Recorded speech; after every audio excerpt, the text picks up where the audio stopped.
Toutes et tous, je m'appelle Jean Archibald, je suis postdoc actuellement dans un laboratoire d'urbanisme en région parisienne. J'ai réalisé une thèse en co-tutelle entre une université également dans la région parisienne et une université à Hambourg en Allemagne, tout en vivant dans la ville de Lille où j'avais l'un de mes deux terrains de recherche comparés. J'expose aujourd'hui ma situation à visage découvert, je parlerai essentiellement des passages de précarité les plus aigus que j'ai pu traverser,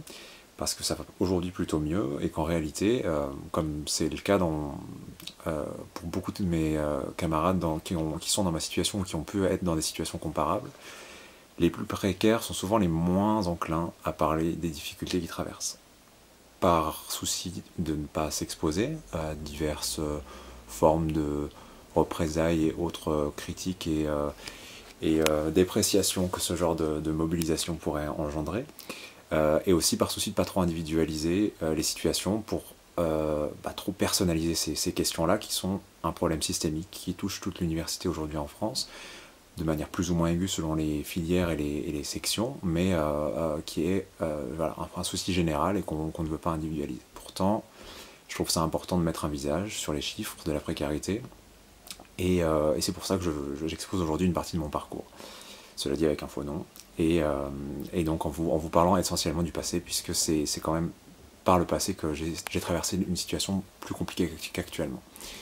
C'est notamment au niveau de mon parcours de thèse que ça a été assez compliqué, puisque j'ai fait un parcours dans un master recherche particulièrement intéressant, mais dont l'une des particularités est d'avoir un financement pour une trentaine, 35 étudiants à peu près, tous aussi brillants et motivés les uns que les autres à faire de la recherche, puisque c'était un master exclusivement centré sur ces questions-là. À l'issue de ce master-là, je commence donc une thèse sans financement pérenne,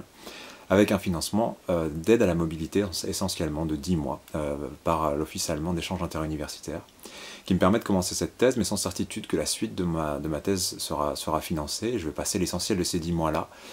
à faire des dossiers, pour avoir des financements complémentaires, toujours dans une logique de projet, courte durée, pour quelques mois par-ci, quelques mois par-là. J'ai refait le compte pour vous, j'ai retrouvé 29 dossiers archivés dans mes archives informatiques que j'ai remplis, ouverts, commencé à préparer.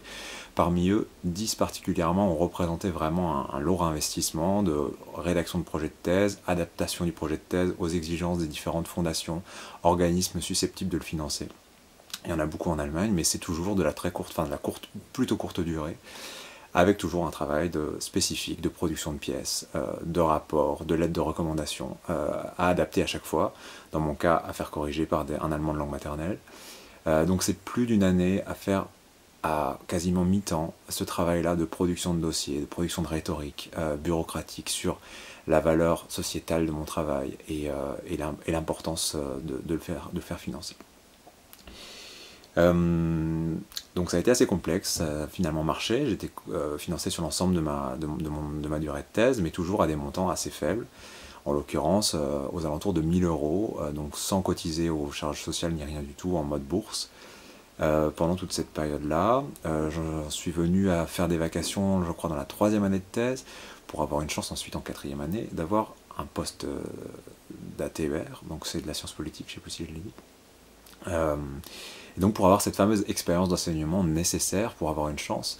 de bénéficier d'un CDD, un vrai CDD où on cotise aux charges sociales, on est payé à la fin du mois, donc ce qui n'est pas le cas du statut de vacataire. Et donc c'est pour cette raison essentiellement, pour avoir cette expérience-là que je ne pouvais avoir vu que j'étais pas dans un cadre de contrat doctoral où j'aurais pu prendre des charges complémentaires d'enseignement. Et c'est ce qui m'a amené donc à faire ces vacations-là, donc dans 2 universités différentes sur l'île, avec le paiement habituel de 40 € net de l'heure présentielle,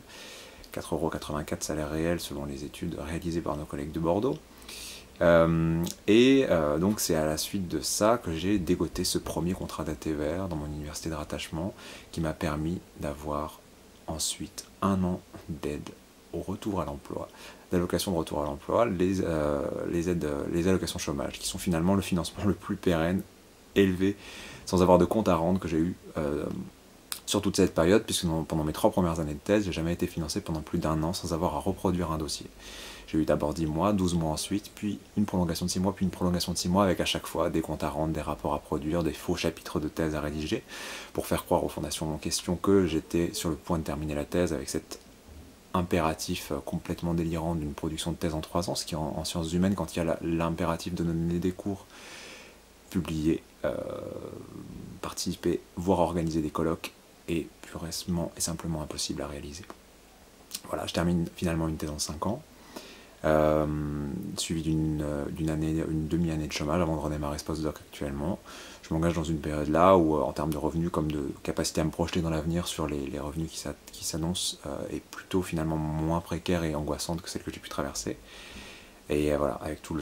l'amour et la passion que j'ai pour ce métier, j'ai vécu donc des phases de précarité assez complexes. Que dire d'autre? Les aides à la mobilité, donc j'en ai glané une ou deux aussi. C'est dans le cas de pas mal de collègues, c'est le financement principal, dans le cas des doctorants non financés. Alors c'est parfois 400 € par-ci, 700 € par-là. Dans mon cas, c'était un dossier supplémentaire, mais qui m'a permis, en plus des bourses que j'avais, d'avoir un forfait qui me permettait de rembourser mes allers-retours France-Allemagne. Voilà, je pense que j'ai donné une idée assez approximative de la précarité traversée, mais en tout cas, voilà, je tenais à souligner la difficulté que ça peut représenter de parler de ça dans une situation où on a besoin, on a une série d'injonctions à se présenter comme des entrepreneurs de recherche conquérants, sans peur ni reproche, et c'est toujours complexe de parler de ces questions-là, parce qu'elles peuvent toujours apparaître comme étant la conséquence d'un certain manque de compétences, dû d'un chercheur qui n'aurait pas su mobiliser les bonnes ressources, les bons réseaux au bon moment, au bon endroit,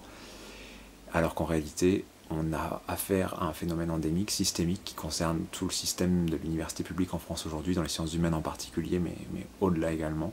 On a des départements qui fonctionnent pour parfois plus de 50% avec des chercheurs précaires en guise d'enseignants, qui ont recours de manière massive aux vacataires, et qui trouvent des vacataires qui sont prêts à prendre le train de Paris à Lille, de Strasbourg à Lille, pour aller donner des vacations.